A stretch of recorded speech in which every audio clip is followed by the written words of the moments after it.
What's up mga kumaritigang? Ito ang YouTube channel ng mataong mahilig gumawa ng mga pampaswerte, mahilig magpabuenas at mangontra sa mga malas. It's me, Rico Mori, and welcome back to my channel, Mabuhay! And for today's video po mga kumaritigang ay isa naman pong gabay ang ating ibibida at i-share sa inyo.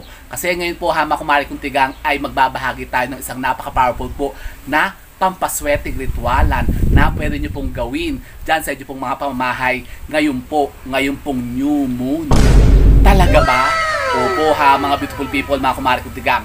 Kung kayo po ay nag-iisipan ng mga bagong mga pampaswerte na magagamit po ninyo dyan sa mga pamamahay po ninyo, kung kayo po ay nakakaranas pa rin ngayon ng mas nasabing mga difficulties sa buhay po ninyo, yung palagi pa rin talaga kayo inaabatan ng mas nasabing mga kamalasan, at yun na nga, pagbigat ng buhay nyo, ito po mga kumaritigang, gawin nyo po ito ngayon pong Biyernes, ngayon pong new moon, ay talaga ito'y napakainam na pampaswerte na magagawa po ninyo. Ano yan? Yun na nga po mga beautiful people. Kaya kung gusto po malaman kung ano po itong isang napaka-powerful po na pampaswerte ito na pwede nyo dyang incorporate sa mga bahay po ninyo para kayo naman po swerte naman, ay panoorin nyo lamang po ang video kong ito. Oh, siya. Go, mga kumaritigang. Darna! Ano ba yan? Napakaraming langaw eh. Nilalangaw naman ako ngayon. Leche. Ano ba?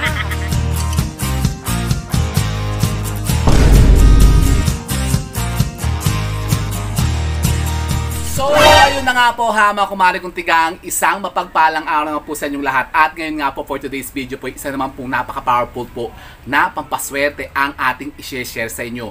Kasi kayo po mga kumaritigang ay magbabahagi tayo ng isang napaka-powerful po na manifesting ritual na pwede nyo pong gawin dyan sa mga tahanan po ninyo. Ito'y napakainam na ginagawa po mga kumaritigang. At ito po dapat po gawin nyo po tuwing araw po ng Biyernes mga kumaritigang.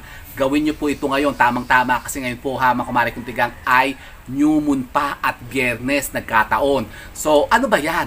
Yun na nga po mga kumaritigang, kaya wala masyadong chikatalakis, umpisahan na natin ito. Kayo po ba mga kumaritigang ay naniniwala po sa kaswertehang hatid po ng tubig? Tubig? Opo mga kumaritigang, kasi batid nyo po ba na kapag kayo po mga kumaritigang ay may mga tubig o yung mga any body of water dyan sa harapan po ng bahay po ninyo. Any body of water, mga kanal, ganon. Hindi kanal. Halimbawa, kahit po yung mga fountains, yan, mga aquarium na may tubig. Pero dapat po mga aquarium po ninyo meron pong mga isda. Huwag kayo maglalagay ng aquarium dyan sa harapan po ng bahay po ninyo o dito sa loob po ng bahay po ninyo na wala pong isda. Ito po kasi mga kumaritigang ay ilalagay po natin sa harapan po ng ating mga main door o pintuan. Kasi alam niyo po ba na ang tubig ay isang napaka-powerful po na elemento na nakakahikayat ng mga sinasabing mga pagdaloy ng kaswertihan, lalong-lalo na po sa usapin ng kaperahan. Talaga ba? Opo ha. Takot na si Doña Claudia nakikinig dito nakikimarites. Leche. Opo mga kumaritigang, kasi batid nyo po ba na kung kayo po'y maglalagay po ng any elements of water dyan po sa harapan po ng bahay po ninyo, sa harapan po na mismo ng bakuran po ninyo, halimbawa kayo po'y meron dyan mga fish fan o mga yung fountain, mga ganyan, o yung mga umaagos na tubig, halimbawa mga grotto na may flowing waters, yan po, napakaganda po niya mga kumaritigang. Kung may mga grotto kayo dyan, tapos meron kayong mga fountain dyan na umaagos, o meron kayong mga alagang isda dyan sa pampu ng bahay po ninyo, napakaganda po niya mga kumaritigang, kasi swerteng-swerte po yan ang tubig. Tapos alam nyo po ba, halimbawa kayo po maglalagay din po ng mga aquarium na may isda.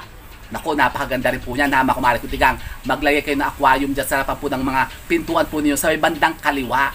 Kaliwa pong parte ng mga pintuan po ninyo. Pero kung halimbawa kayo nga po nag-iisipan ng mga ibang magagamit natin na pampaswerte na mayroong kinalaman po sa tubig, nako, ito po isang napakainam na pampaswerte na magagawa po ninyo. Kasi ito po talagang pinaniniwala ng ating matatandang maynuno nung araw pa, kasi ginagawa na po nila ito. Ano yan? Ang paglalagay po ng mga banga ng tubig. Banga ng tubig. Opo, alam niyo po ba yung mga sinaunang banga nung araw? Yan yung mga earthenwares, yung mga banga na pagkalalaki na nung araw di ba yung nilalagyan ng tubig, yung, di ba hindi daw kailangan ng mga water dispenser, yung mga, ay, leche, hayop na mga langaw na to eh. Langaw ako makumatigang. Leche talaga, nangangagat pa rin palang mga langaw. Akala ko yung lamok lang nangangagat. Nangangagat din palang langaw. Lunti. Bakit ang daming langaw? Makapagsiga nga mamaya, mga lunti kayo bisa talaga mga langaw to Nung isang araw, puro lamok. Kasi maaga pa naman, mamaya pa maglalabas ang lamok siguro. Mamaya pa schedule kasi nila.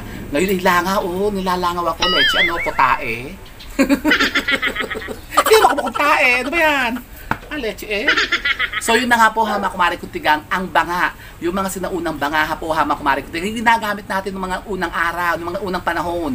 Yan yung nilalagyan po natin ng tubig, yung iniinuman natin. May gripo yan parang gripo.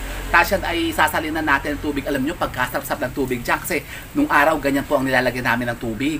Yung banga. Kaya lang yung banga namin noon, binasag ng tatay ko. Kasi noon, ang tatay ko kasi, pag umuwi ng bahay, syempre, uhaw na uhaw yan.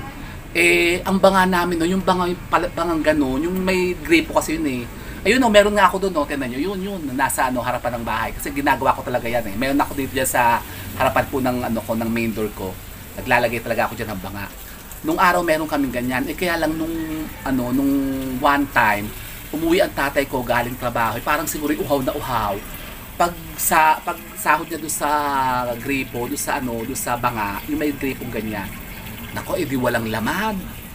Siguro uhaw na uhaw ang tatay ko. Kasi ang nanay ko naman parang, hindi rin siguro nalagyan ng tubig. Hindi nasalinan ng tubig para lumamig.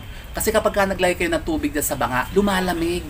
Parang may yelo at ang sarap ng lasap kasi tumitining yan Tumitining ang tubig dyan sa banga. Halimbawa, kahit galing po sa gripo o sa poso. Pag inilagay nyo sa sa banga, yung sa mga malaking jar na ganyan, yung mga bangangang ganyan, lumalamig yan. Leche talaga itong mga langaw na to. Kinakagat ako ng langaw. Opo, tapos ayun, nabuisit siguro ang tatay ko na bad trip. Alam niyo, nakita ko, binuhat niya yung banga, ibinato niya ganyan, binasag niya. Basag yung banga, initsa niya. Kasi nagalit siya sa nanay ko, hindi nilalagyan ng tubig. Walang laman. Pag uwi nga naman niya, galing sa trabaho, pagod na pagod siya, tapos iinom siya ng tubig, walang laman. Ang naglalagay kasi nun ng tubig noon, mother ko. Dapat siya maglalagay. Kasi bata pa naman ako hindi ko pa makaya mag-igib ng tubig noon, di ba? Anong edad ko noon, mga 6 or 7 years old pa lang ako. Pero noon may wish yun na ako noon naalala ko yun, talagang alala ko yun. Tapos ang nanay ko pa noon ay nagsusugal. Andok na aling Juanita. Tapos hapon na, nagsusugal pa, wala pang sinain. Leche talaga Kaya busit na busit yung tatay ko noon. Alam nyo, ang ginawa niya, sumugod siya doon sa sugalan. At tatay ko mabait, hindi yan nagpe-flare up ng gano'n. Hindi siya nababatip sa mga ganyan. Hindi siya maglaling mag-flare up o yung magwala. Nung nalaman niya yun, nung nalaman niya na naando sa sugalan ng nanay ko, kasi sugaro lang nanay ko adik ka sa sugalang nanay ko noong araw. Yung 41 baga, yung cards, yung 41, ewan ko paano lalaro yung 41 na yan.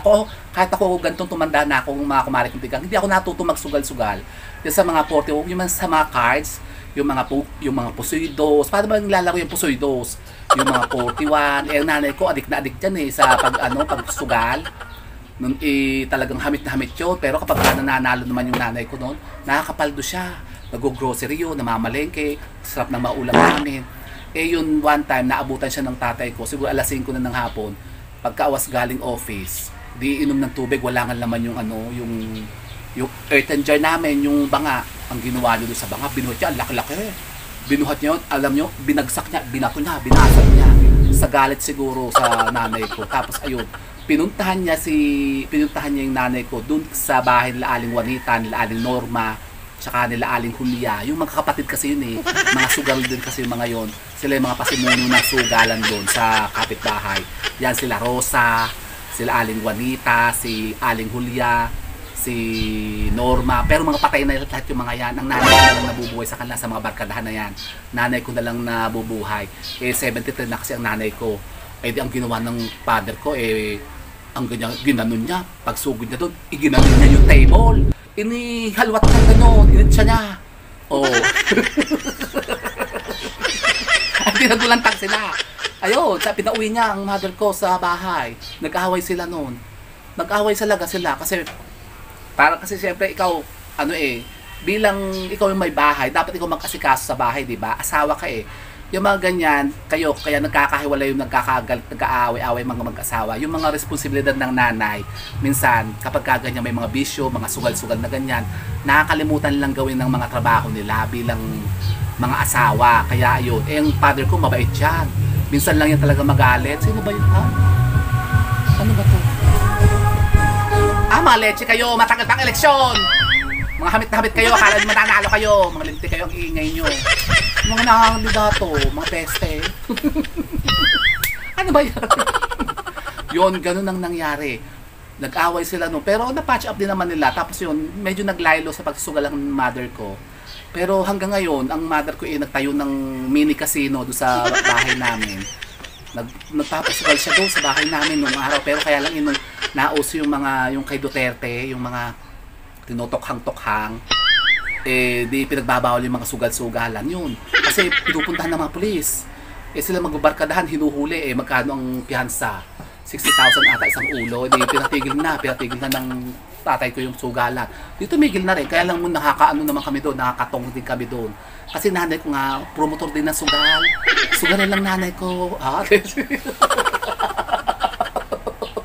Pero kahit ganun yung mother ko, mabait naman yun, tsaka masipag naman yun. Yun nga lang, adik na adik talaga sa pagsusugal. Hindi na makontrol ang pagsugal. Mga madyong yan, 41. Kaya ako, bihir-bihira ko lang talagang binibigyan ng kwarta yung nanay ko. Kasi baka nga isugal. Kahit ako maraming kwarta, hindi ko binibigyan niya. Pero marami yung naatik ang pera. Maraming pera yung nanay ko Ewan ko saan nanggagaling ang pera niya. Siguro pinapadala ng kapatid ko galing abroad. Pero ako, pagka humihingi sa akin ng pera, saan mo dadali ng pera? Anong gagawin sa pera? Baka isusugal lang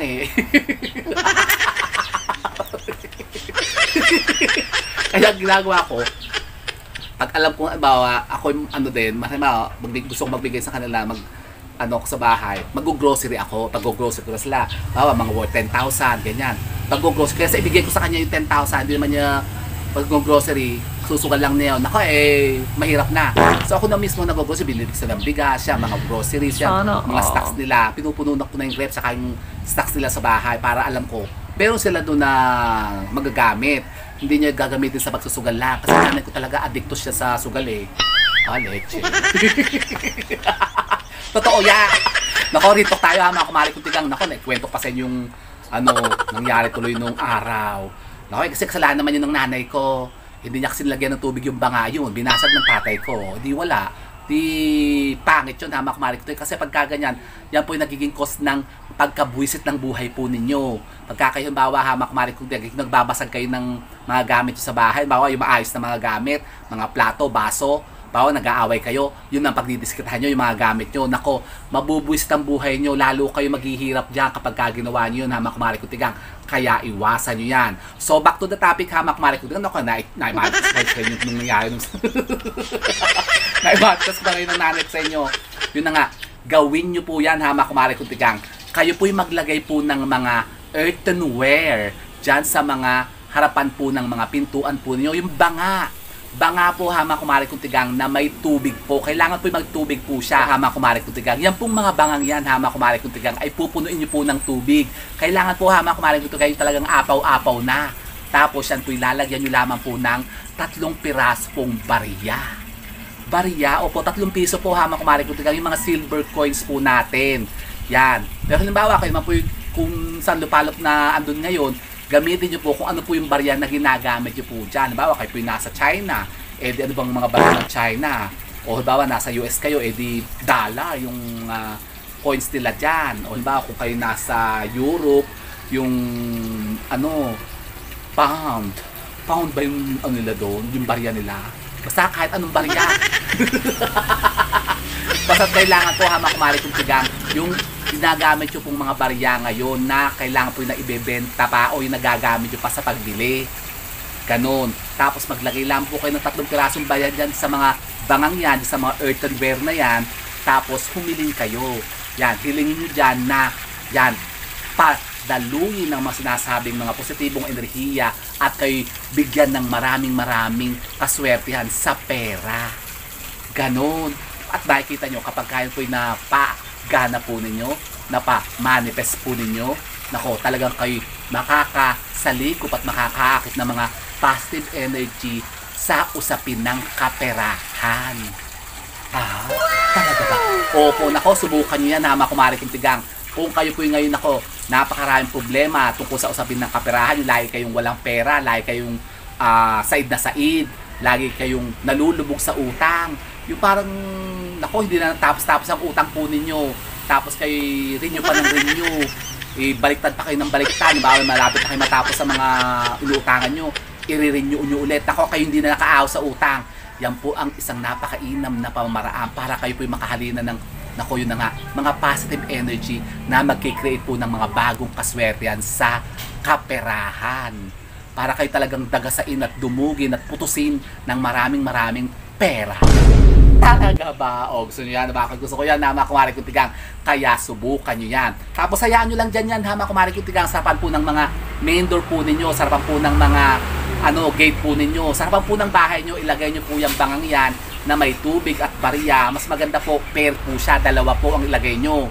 Bawa sa trangkahan po ng mga main door po nyo, dalawang banga po ang ilagay po ninyo para doble-doble kaswertihan at doble-doble ang kaperahan na dadating sa inyo.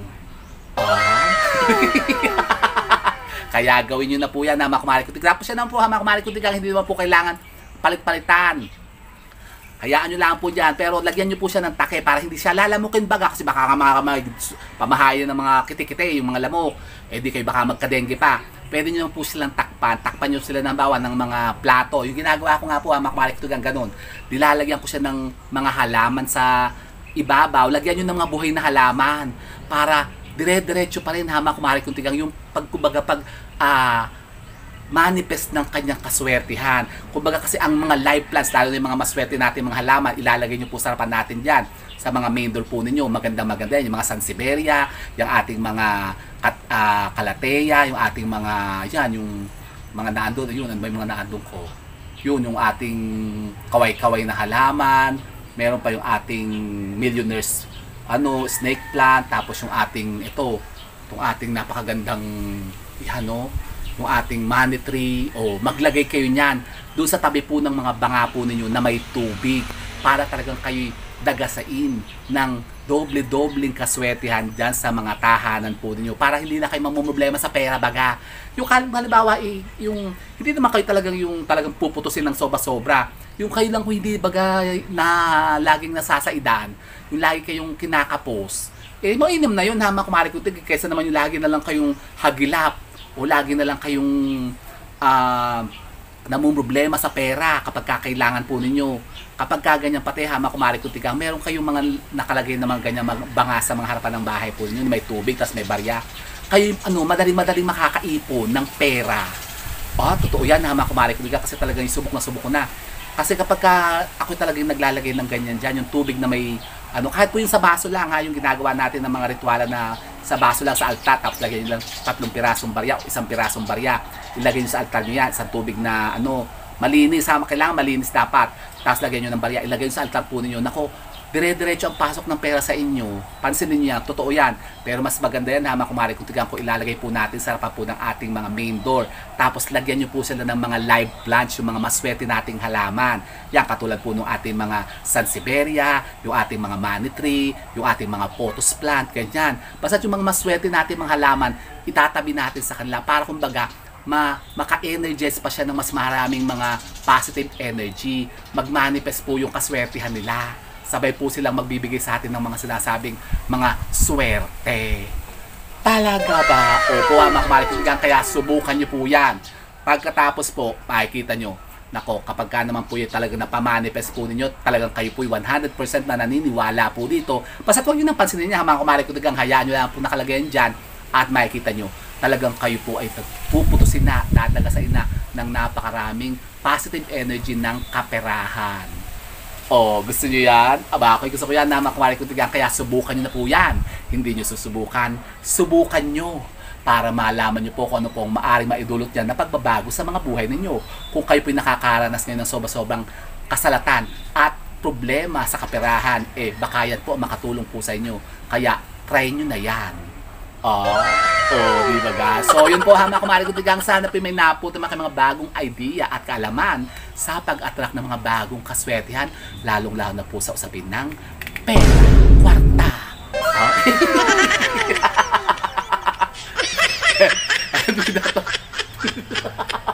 Mukhang pera, alipin ng pera. And so with that mga kumari ko tigang, keep safe and God bless. Thank you for watching. And don't forget to subscribe my channel. I know you like it. And don't forget to brush your teeth. Bye mga kumari ko tigang. Ako, hayop na mga langaw to Best kayo Leche. Yeah, hindi ka naman kumari ko tigang. Ano ba yan? Puro mga langaw. Lagi langaw dito.